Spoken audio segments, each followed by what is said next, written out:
ಸಚಿವ ಸಂಪುಟ ಸಭೆ ಇದೆ.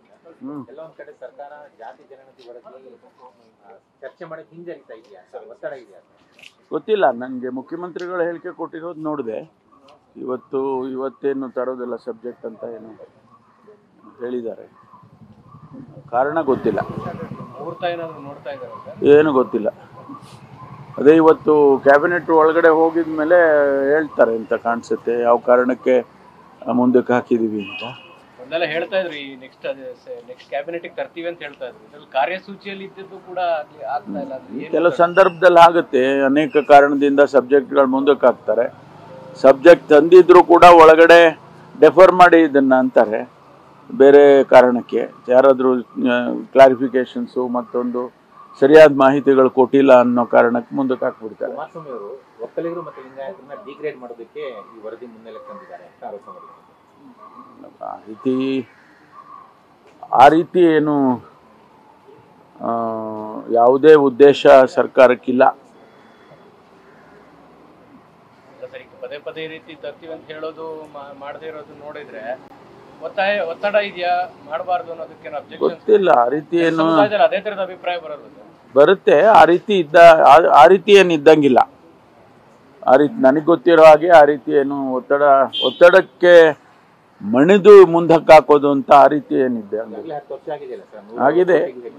ಈಗ ಅವರು ತಮಗೆ ಗೊತ್ತಿದ್ದಾಗೆ ಎಕ್ಸ್ಟೆಂಡ್ ಮಾಡಿದ್ರು ಕಾಂತರಾಜದ್ದು. ಆಮೇಲೆ ಅದಾದ್ಮೇಲೆ ಇವ್ರು ಬಂದರು, ಯಾರು ನಮ್ಮ ಹೆಗಡೆಯವರು. ಅವರು ಒಂದಷ್ಟು ಮಾಹಿತಿಗಳ ಕಲೆ ಹಾಕಿದ್ರು.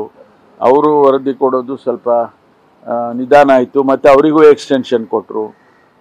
ಈ ರೀತಿ ಎಲ್ಲ ಆಗಿದೆ, ಇಲ್ಲ ಅಂತ ನಾನೇನು ಸಮರ್ಥನೆ ಮಾಡ್ಕೊಳಕ್ಕೆ ಹೋಗೋದಿಲ್ಲ.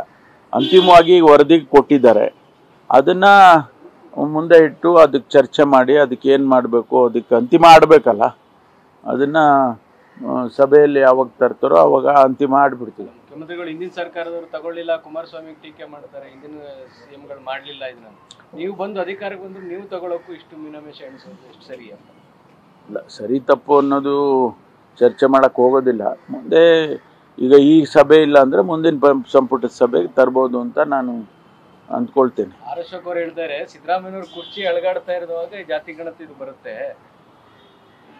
ಒಬ್ಬೊಬ್ರು ಈಗ ಕುಮಾರಸ್ವಾಮಿ ಅವರು ಒಂದು ಹೇಳಿದ್ರು, ಅಶೋಕ್ ಅವರು ಒಂದು ಹೇಳ್ತಾರೆ, ಇನ್ನೊಬ್ರು ಒಂದು ಹೇಳ್ತಾರೆ. ಅವ್ರವ್ರ ರೀತಿ ಅವ್ರಿಗೇನು ಸಮಂಜಸ ಅನ್ಸುತ್ತೆ ಅದ್ರ ಬಗ್ಗೆ ಹೇಳ್ತಾ ಇರ್ತಾರೆ. ಅದೆಲ್ಲವನ್ನು ಮೀರಿ ಸರ್ಕಾರ ತೀರ್ಮಾನ ತಗೊಳುತ್ತೆ. ಈಗ ಕೆಪಿಸಿಸಿ ಅಧ್ಯಕ್ಷರ ಬದಲಾವಣೆಗೆ ಒತ್ತಾಯಿಸಿದ್ದಾರೆ ಸತೀಶ್ ಜಾರಕಿಹೊಳಿ ಅವರು.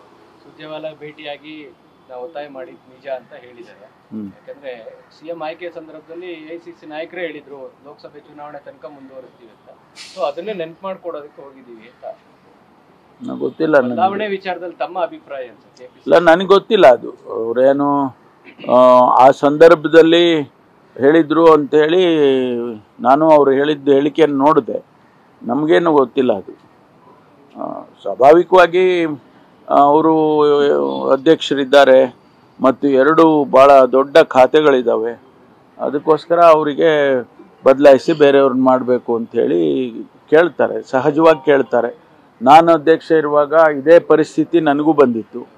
ಆಗ ನಾನು ಪಕ್ಷಕ್ಕೆ ಆ ಪ್ರಾಮುಖ್ಯತೆಯನ್ನು ಕೊಟ್ಟು ಸಚಿವ ಸ್ಥಾನಕ್ಕೆ ರಾಜೀನಾಮೆ ಕೊಟ್ಟಿದ್ದೆ. ಹಾಗಾಗಿ ನನಗೂ ಅದನ್ನೇ ಕೇಳಿದರು ಅವರು, ನೀವು ಆಯ್ಕೆ ಮಾಡ್ಕೊಳ್ಳಿ, ಇಲ್ಲ ಮಂತ್ರಿ ಆದರೂ ಆಯ್ಕೆ ಮಾಡ್ಕೊಳ್ಳಿ, ಇಲ್ಲ ನೀವು ಅಧ್ಯಕ್ಷಗಿರಿ ಆಯ್ಕೆ ಮಾಡ್ಕೊಳ್ಳಿ. ನಾನು ಅಧ್ಯಕ್ಷ ಆಗಿ ಮುಂದುವರಿತಾನೆ ಅಂತೇಳಿ ನಾನು ಮಂತ್ರಿಗೆ ರಾಜೀನಾಮೆಯನ್ನು ಕೊಟ್ಟಿದ್ದೆ. ಈಗ ಅದನ್ನೇ ಬಯಸ್ತಾರೆ, ಯಾಕೆಂದರೆ ಅವ್ರಿಗೂ ಒತ್ತಡ ಅಲ್ಲ, 2 ದೊಡ್ಡ ಖಾತೆ ಇದೆ ಮತ್ತು ಪಕ್ಷ ಸಂಘಟನೆ ಕೂಡ ಭಾಳ ದೊಡ್ಡ ಜವಾಬ್ದಾರಿ. ಅದು ತೀರ್ಮಾನ ಹೈಕಮಾಂಡ್ನವರು ಏನು ಮಾಡ್ತಾರೆ ನೋಡಬೇಕು. ಪಕ್ಷ ಸಂಘಟನೆ ಅನ್ನೋದು ಸಂಪೂರ್ಣವಾಗಿ ನಿಂತೋಗಿದೆ, ಏನು ಆಗ್ತಾ ಇಲ್ಲ. ನಾವೆಲ್ಲ ಸರ್ಕಾರದಲ್ಲಿ ಬಂದಮೇಲೆ ಪಕ್ಷದ ಕೆಲಸಗಳ ಬಗ್ಗೆ ಗಮನ ಹರಿಸ್ತಾ ಇಲ್ಲ. ತಮಗೆ ಆ ಥರ ಅನಿಸ್ತಿದೆ, ಪಕ್ಷ ಸಂಘಟನೆ ಆಗ್ತಾ ಇಲ್ಲ ಸರಿಯಾಗಿ? ಅಲ್ಲ, ಅದೆಲ್ಲ ಈಗ ಹೈಕಮಾಂಡ್ನವ್ರು ಗಮನಿಸ್ತಾ ಇದ್ದಾರಲ್ಲ. ಈಗ ನಾವು ಒಂದು ಸಮುದಾಯ ಸೇರಿ ಸಭೆ ಮಾಡ್ತೀವಿ ಅನ್ನೋದನ್ನ ಗಮನಿಸಿದ್ದಾರೆ. ಇದನ್ನೆಲ್ಲ ಗಮನಿಸಿರಲ್ವಾ? ಗಮನಿಸಿರ್ತಾರೆ, ಆ ಸಂದರ್ಭದಲ್ಲಿ ತೀರ್ಮಾನ ತಗೊಳ್ತಾರೆ. ಮಂಜುನಾಥ್ ಭಂಡಾರಿ ಅವರು ಒಂದು ಪತ್ರ ಬರೆದವರು ಸರ್, ಬಹಿರಂಗ ಹೇಳಿಕೆ ಕೊಡಬಾರ್ದು ಅಂತ ಹೇಳಿದ್ರು ಕೂಡ ಬಹಿರಂಗ ಹೇಳಿಕೆ ಕೊಡ್ತಾ ಇದ್ದಾರೆ ಅಂತ ಸತೀಶ್ ಜಾರಕಿಹೊಳಿ ಹೆಸರು, ಮಹದೇವಪ್ಪ ಅವರ ಹೆಸರು, ತಿಮ್ಮಾಪುರ ಹೆಸರು ತಿಮ್ಮಾಪುರ ಹೆಸರು ಉಲ್ಲೇಖ ಮಾಡಿ ಇವ್ರ ಬಗ್ಗೆ ಎಲ್ಲ ವರದಿ ಕೇಳಿದೆ ಹೈಕಮಾಂಡ್ ಅಂತ ಹೇಳಿ ಒಂದು ಕೊಡ್ಲಿ ಅಲ್ಲ, ವರದಿ ಕೊಡೋರ್ನ ಯಾರು ಬೇಡ ಅಂತ ಹೇಳ್ತಾರೆ. ವರದಿ ತಗೊಳಕ್ ಅವರಿದ್ದಾರೆ, ಕೊಡಕ್ಕೆ ಇವರಿದ್ದಾರೆ. Thank you. ಮಕ್ಕಳ ಮೇಲಿನ ಅತ್ಯಾಚಾರಗಳು ಇವತ್ತು ಕೋರೋನಾದಲ್ಲಿ ಆರೋಪಿ ಮಂಜುನಾಥ್ 5 ವರ್ಷದ ಮಗು ಮೇಲೆ ಅತ್ಯಾಚಾರ ಮಾಡಿದಾರಪ್ಪ, ಫೈರ್ ಮಾಡಿದ್ದಾರೆ ಪೊಲೀಸರು. ಇನ್ನೊಂದು ಬೆಳಗಾವಿಲೂ ಅದೇ ತರದ ಘಟನೆ ನಡೆದಿದೆ. ಜಾಸ್ತಿ ಆಗ್ತಿದೆ ಅತ್ಯಾಚಾರ ಪ್ರಕರಣಗಳು ಮಕ್ಕಳ ಮೇಲೆ. ನೋಡಿ, ಇವತ್ತು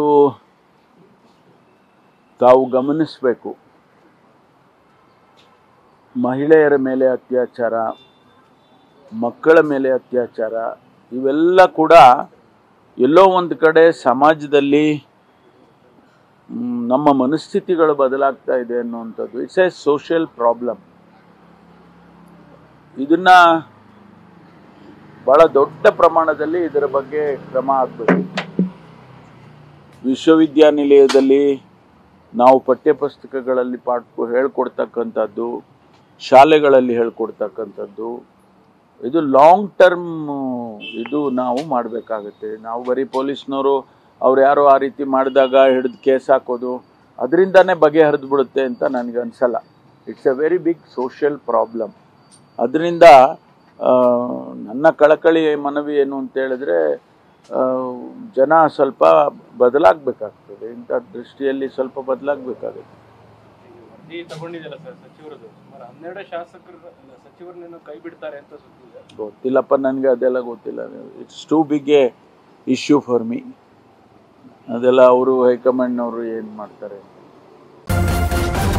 ನ್ಯೂಸ್ ಫಸ್ಟ್ ನಿರ್ಭೀತಿಯಿಂದ ನಿಮ್ಮ ಪರವಾಗಿ.